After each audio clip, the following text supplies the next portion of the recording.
Nunca pensé que una tarde cualquiera pudiera crear un punto de inflexión tan profundo en mi vida. Caminaba por la senda del bosque, vieja costumbre que había adquirido durante años. Salir al atardecer, inhalar aire fresco, ver los últimos rayos de sol filtrarse entre las ramas y perderme en los sonidos del viento y el canto de los pájaros. Creía que aquello bastaba para sentirme conectado con la naturaleza, para creerme alguien que respeta el medio ambiente. Pero ese día fue diferente. Al cruzar un claro, tropecé con lo que al principio tomé por ramas viejas tiradas, bolsas plásticas, envolturas, botellas rotas, latas abolladas, objetos que no pertenecían al bosque, que no respetaban su quietud, que no respetaban su ritmo. El suelo estaba reseco, porque el arroyo cercano había disminuido su caudal. Las hojas marchitas, amarillas antes de tiempo, ya no solo por la estación, sino por falta de agua. Un pájaro que cantaba aún titubeaba, como si hubiera olvidado su canción.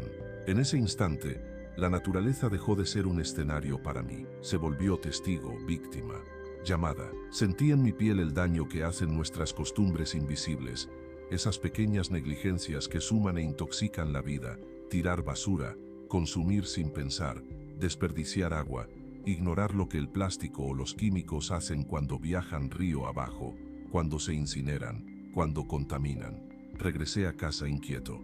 Las luces artificiales me parecían ahora un insulto. El grifo que goteaba una gota de agua, una afrenta. Empecé a ver mi vida cotidiana como un repertorio de decisiones, cada una con su consecuencia ecológica. No era solo reciclar o tener una bolsa de lonchera reutilizable. Era reconocer que cada hábito humano forma parte de un sistema interdependiente, que la tierra no sufre por capricho, sino por abandono. Al día siguiente, tomé la decisión de cambiar, no con gestos grandiosos, aunque también los hice después, sino con constancia. Reemplacé bolsas plásticas por bolsas de tela. Dejé de usar productos con empaques innecesarios. Me informé sobre la procedencia de los alimentos que compraba. Preferí lo local, lo de temporada, lo orgánico cuando era posible. Instalé un recogedor de aguas lluvias. Ahorré luz. Apagué dispositivos en stand-by. Si veía basura en la calle, la recogía. Si era de alguien más, la recogía igual. Si había un proyecto comunitario de limpieza, fui voluntario. Cada acción pequeña parecía insignificante al principio, pero poco a poco sentí que algo cambiaba en mí. Mi conciencia ambiental se hizo más sensible. Sentía culpa si yo era parte del problema. Sentía orgullo si mis acciones aportaban algo. No era activismo hostil, sino responsabilidad alegre. Comprendí que cuidar la tierra no es una obligación impuesta, sino un privilegio compartido. Vivir sabiendo que nuestras acciones importan, que somos parte de este ecosistema, no espectadores. Con el tiempo me di cuenta de que aquellas pequeñas decisiones también impactaban en otros ámbitos. Mi salud mejoró, me sentía más vivo al comer más sano, al caminar más, al respirar aire menos contaminado. Mis relaciones con vecinos mejoraron cuando organizábamos limpiezas de parques o plantábamos árboles juntos. Aprendí a valorar menos lo material y más lo que nutre: espacio limpio, aire puro, comunidades fuertes, naturaleza reverente. Pero también entendí la dificultad. Vi cómo muchas personas no actúan, no porque no sepan, sino porque consideran que su contribución es demasiado pequeña para importar. O porque creen que esperar soluciones tecnológicas o políticas basta. O porque sienten que cambiar cuesta demasiado. Sí, cuesta. Cambiar hábitos cuesta. Requiere disciplina, cambiar rutinas, enfrentar comodidad. Pero lo que cuesta no es lo que define lo que vale.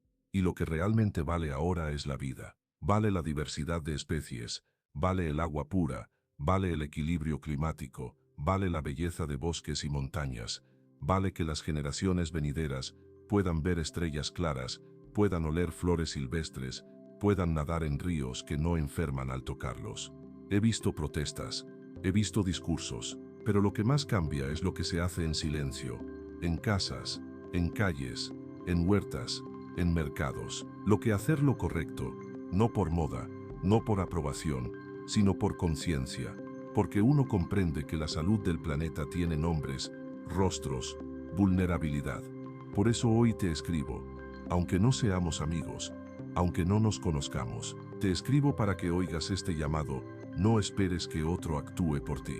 No esperes que el gobierno, la empresa, la tecnología resuelvan todo sin tu ayuda. Si cada uno asume lo que puede, aunque sea pequeño, se construye un todo que trasciende. Porque cuando tú reciclas, alguien más recicla. Cuando tú consumes responsablemente, inspiras. Cuando escuchas un río que se seca, cuando ves un árbol talado, cuando te entristece la contaminación del aire, cuando eliges tomar acción, ya has cambiado algo en el mundo. No te digo que abandones todo aquello que amas. No te digo que vivas en un aislamiento ascético. Más bien lo contrario, que ames con mayor amplitud, que tu amor abarque también al planeta. Porque cuidar al planeta es cuidarnos a nosotros mismos, es cuidar nuestra casa común, nuestras fuentes de agua, nuestra salud, nuestra belleza, nuestro futuro. Hoy más que nunca, ante inundaciones, incendios, sequías, huracanes, derretimiento de glaciares, ante pruebas gaseosas en el aire y plásticos en los mares, lo urgente no es debatir, sino transformar. Que cada compra sea un voto por lo que valoras, que cada gesto cotidiano sume, que cada vida tenga al menos la decisión en el momento crucial, actuar, no mirar para otro lado. Y si al final del día miras atrás, que puedas dormir sin culpa, sabiendo que aunque tu acción pudo haber sido pequeña, fue tuya, coherente con tus convicciones, fiel al llamado que la tierra susurraba y tú por fin escuchaste.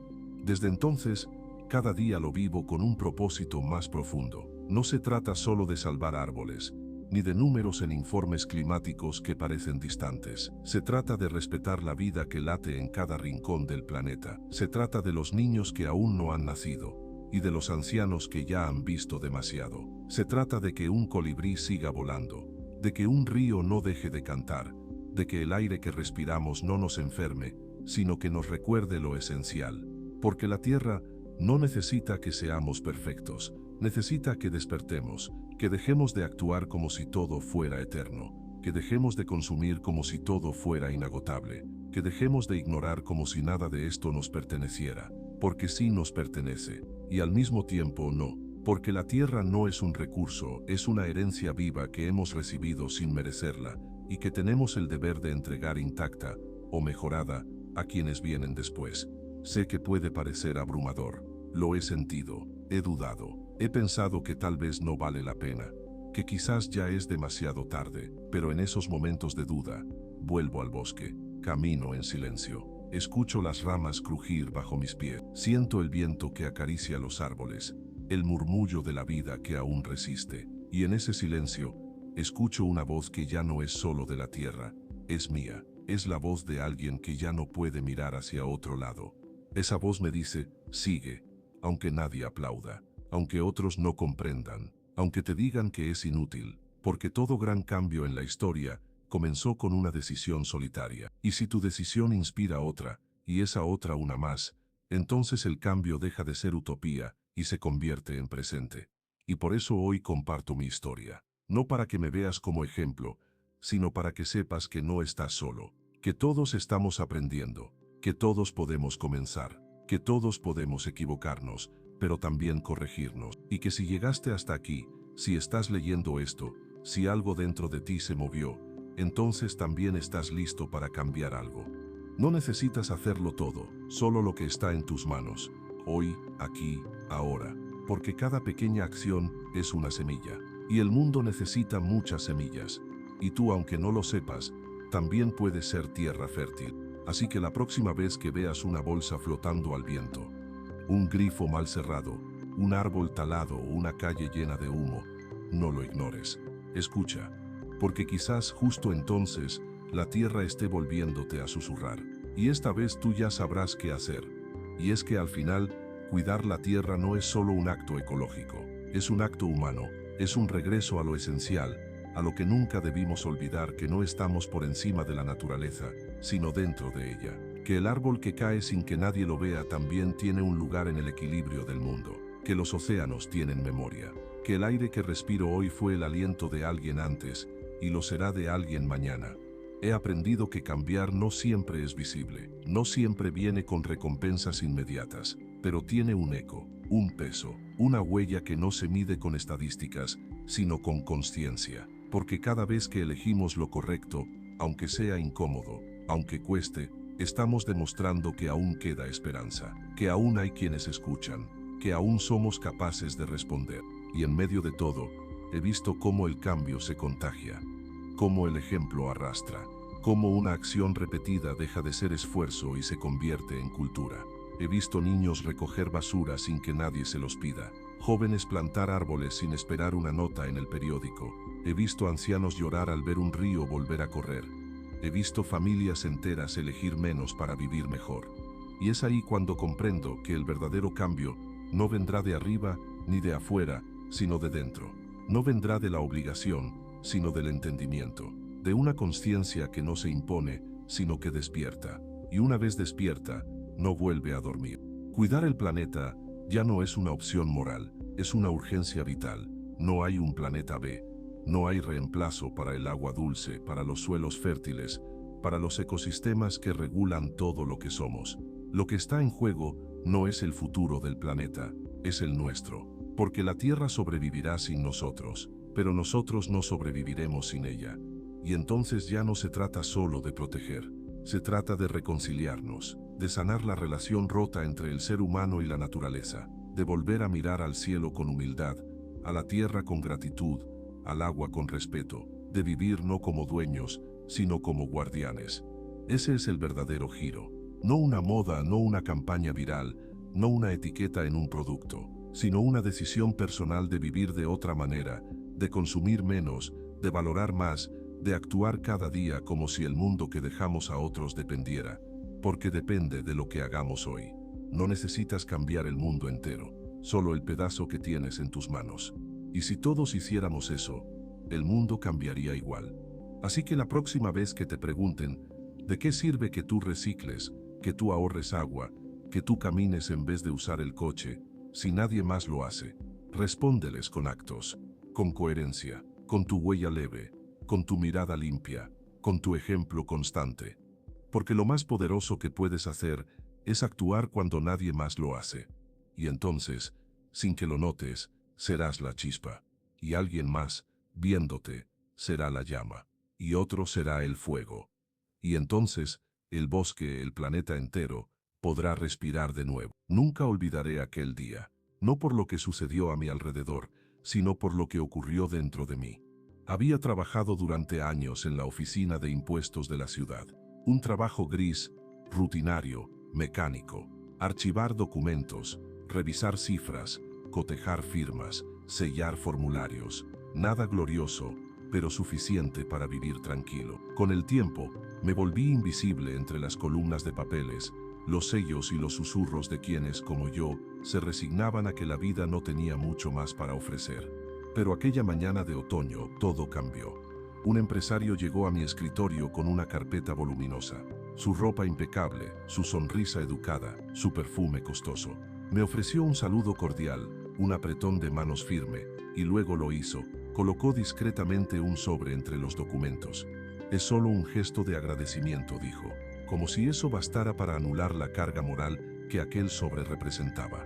Sabía lo que significaba, un soborno, una suma considerable por cerrar los ojos ante ciertas irregularidades en sus declaraciones fiscales. Nada que el sistema notara, nada que dejara huella, nadie lo sabría, nadie me culparía. Tenía frente a mí la posibilidad de resolver mis deudas, ayudar a mi hermana enferma, tal vez incluso cambiar mi vida por completo. Y sin embargo, algo se alzó dentro de mí como una muralla, la conciencia. Recordé una frase que había leído años atrás, casi por accidente en una antología de filosofía, obra de tal modo que puedas querer que la máxima de tu acción se convierta en una ley universal. Era Kant, el filósofo que hablaba, no de premios ni castigos, sino de deber, de actuar no según los efectos de nuestras decisiones, sino según su moralidad intrínseca. Él no preguntaba qué pasaría si me atrapaban, preguntaba, ¿y si todos hicieran lo mismo? ¿Qué mundo construiríamos?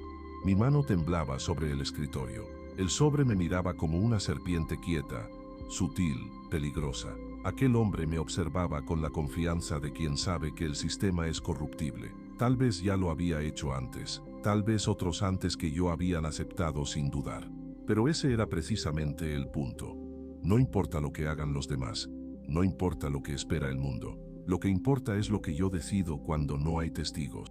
Porque la moral, según Kant, No se trata de conveniencia, sino de coherencia. No se trata de emociones pasajeras, sino de principios firmes. No se trata de actuar bien cuando alguien te observa, sino de ser justo cuando nadie lo exige.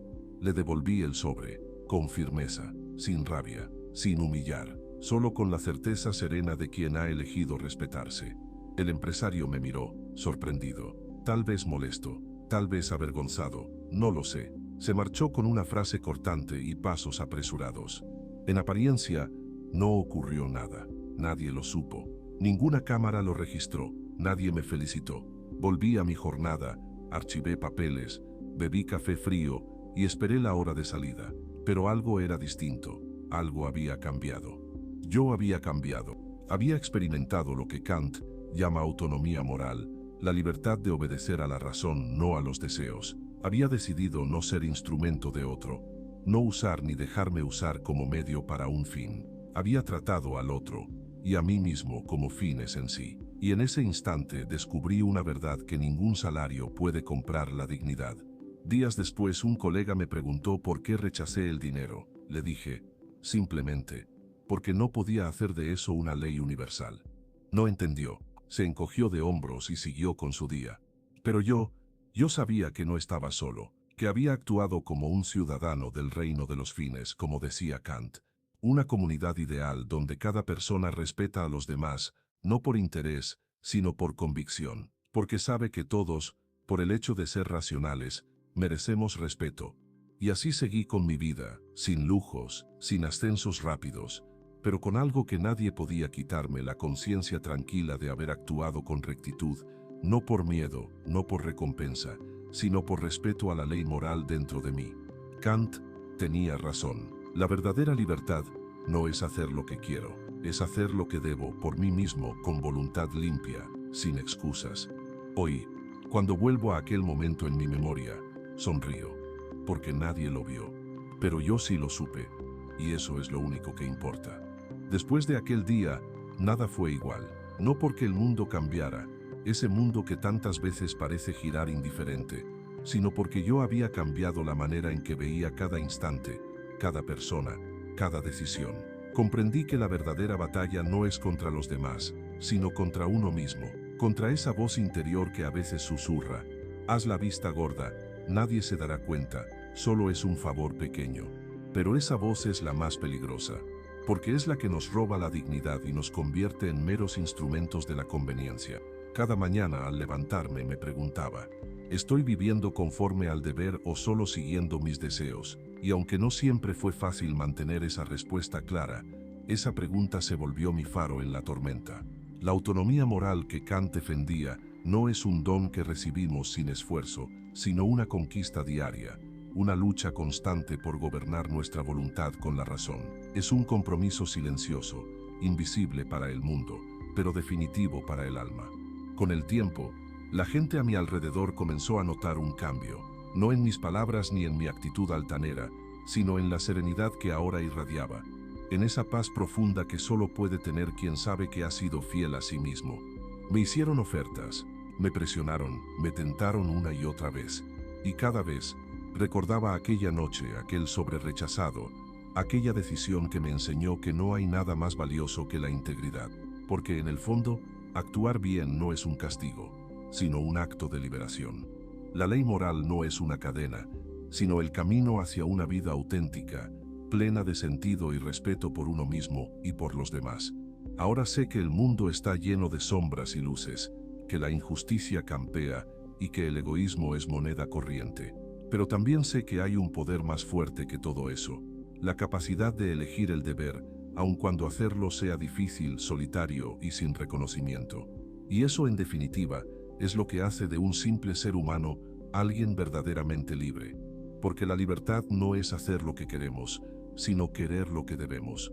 Con cada día que pasaba, la convicción se fue solidificando dentro de mí como un faro inquebrantable en la tormenta del mundo. Ya no podía permitirme el lujo de actuar guiado por conveniencias pasajeras ni por miedos fugaces. Había descubierto una verdad que resonaba con fuerza en mi interior: la dignidad humana no se negocia, no se vende, no se sacrifica por un beneficio efímero. Es un mandato, una ley que surge del respeto a la razón, al valor incondicional de cada persona y sobre todo, al valor incondicional que debemos darnos a nosotros mismos.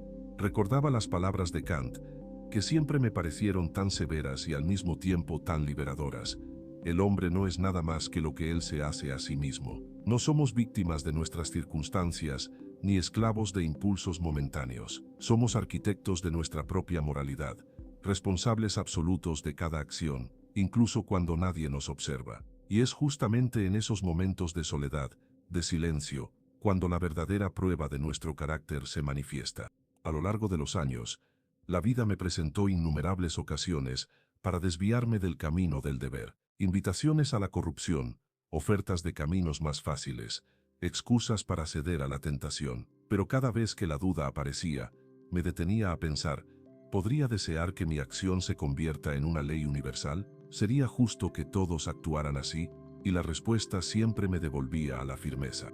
No actuaba porque temiera la sanción externa, ni porque buscara reconocimiento. Actuaba porque había hecho de la ley moral mi propia guía interna, la brújula que orienta mis pasos incluso en la noche más oscura. Era un compromiso silencioso con la autonomía, con la libertad auténtica que nace de gobernar la voluntad por la razón, no por el deseo. Y en esa libertad encontré paz, no una paz superficial, ni la felicidad efímera de los placeres, sino una serenidad profunda, que nace de saber que, pase lo que pase, he sido fiel a mí mismo y al deber que me impuse, porque el deber, como Kant enseñó, no es una cadena que limita, sino la condición misma de la dignidad y la libertad humanas. Al final, entendí que no se trata de grandes gestos o actos heroicos visibles para el mundo, sino de miles de pequeñas decisiones cotidianas, tomadas con honestidad y valentía. Decisiones que juntas construyen el carácter, moldean la vida y defienden la humanidad en su forma más pura. Y así, aunque nadie supo jamás de aquel acto de integridad, aunque no recibí premios ni honores, tuve la certeza de que en ese momento, cuando rechacé el soborno y elegí el deber, me había convertido en el verdadero artífice de mi destino moral.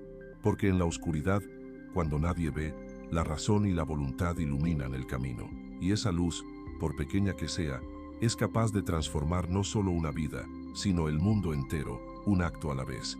Al mirar atrás, comprendo que la verdadera grandeza no reside en las riquezas, en el poder ni en el reconocimiento público. La verdadera grandeza está en la constancia silenciosa con la que cada uno de nosotros elige la honestidad sobre la conveniencia, la razón sobre el impulso, el deber sobre el deseo. Esa es la batalla que define nuestro carácter y, en última instancia, nuestra humanidad. El deber no es un mandato externo impuesto por la sociedad o la ley, sino una exigencia interna que brota de la razón y del respeto por nosotros mismos y por los demás. Cada vez que actuamos conforme a ese deber, afirmamos que somos libres, porque gobernamos nuestra voluntad desde la autonomía moral. Vivimos en un mundo donde a menudo se premia lo fácil, lo inmediato, lo conveniente. Pero la ética kantiana nos recuerda que la moral no es una cuestión de gustos ni de opiniones, sino una cuestión de principios que deben guiar todas nuestras acciones, sin excepción y sin doblez. Por eso, cuando enfrentes una decisión difícil, cuando sientas que nadie está mirando, cuando la tentación del camino más cómodo se acerque, recuerda, la dignidad no se vende, la integridad no se negocia. Actúa siempre como si tu acción debiera convertirse en ley universal, porque en ese acto no solo estarás eligiendo bien, sino que estarás construyendo un mundo mejor. La libertad verdadera no es la libertad de hacer lo que uno quiere, sino la libertad de querer lo que uno debe. Y en esa libertad reside la esperanza más profunda para nuestra humanidad. Al final, comprendí que vivir conforme al deber es un acto de valentía cotidiana, una lucha constante que requiere fuerza interior y compromiso inquebrantable. No es un camino fácil ni cómodo, pero es el único que preserva la dignidad y la integridad de la persona. Cada vez que elegimos actuar con honestidad, con respeto y con rectitud, estamos afirmando que somos más que simples seres movidos por impulsos y deseos efímeros. Estamos afirmando que somos agentes morales, capaces de gobernar nuestra voluntad por la razón, capaces de construir un mundo donde la justicia, la libertad y la verdad no sean solo ideales lejanos, sino realidades vividas. La ética de Kant no es un conjunto abstracto de reglas, sino una invitación a la autonomía, a la responsabilidad y a la coherencia interna. Nos llama a ser dueños de nuestras acciones, a responder con integridad aun cuando nadie nos observe, y a respetar a los demás no como medios para un fin, sino como fines en sí mismos. Esta enseñanza, simple en apariencia pero profunda en esencia, tiene el poder de transformar vidas y sociedades enteras, porque cuando cada individuo decide actuar conforme a su deber, sin esperar recompensas ni temer castigos, la moral deja de ser una imposición y se convierte en libertad genuina. Así, la pregunta que Kant nos plantea no es solo filosófica, sino profundamente práctica. ¿Qué pasaría si todos actuáramos solo según máximas que pudiéramos querer que se conviertan en leyes universales? ¿Qué mundo construiríamos? La respuesta, aunque difícil, es clara. Un mundo donde la dignidad humana es respetada, donde la justicia prevalece y donde la libertad verdadera, la autonomía moral, es la base de todas las relaciones humanas. Por eso mi decisión de aquel día no fue un acto aislado, ni un simple gesto de integridad personal. Fue la afirmación de una vida vivida con sentido, con propósito y con respeto por la ley moral que habita en cada uno de nosotros.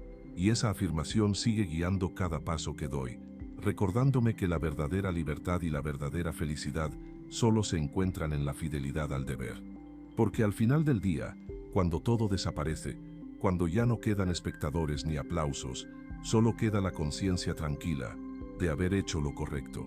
Al asumir el deber como el principio rector de nuestras acciones, nos convertimos en guardianes de algo mucho más grande que nosotros mismos, la posibilidad de una convivencia justa, honesta y respetuosa.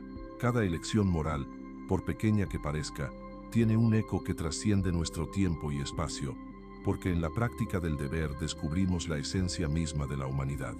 Pienso en todas esas ocasiones en que la sociedad parece girar en torno a intereses egoístas, a la búsqueda del beneficio personal sin importar el daño causado. En esos momentos, la filosofía de Kant se presenta como un faro que nos recuerda que la ética no es un lujo o una teoría abstracta, sino la base imprescindible para que cualquier comunidad humana pueda sostenerse con justicia y dignidad.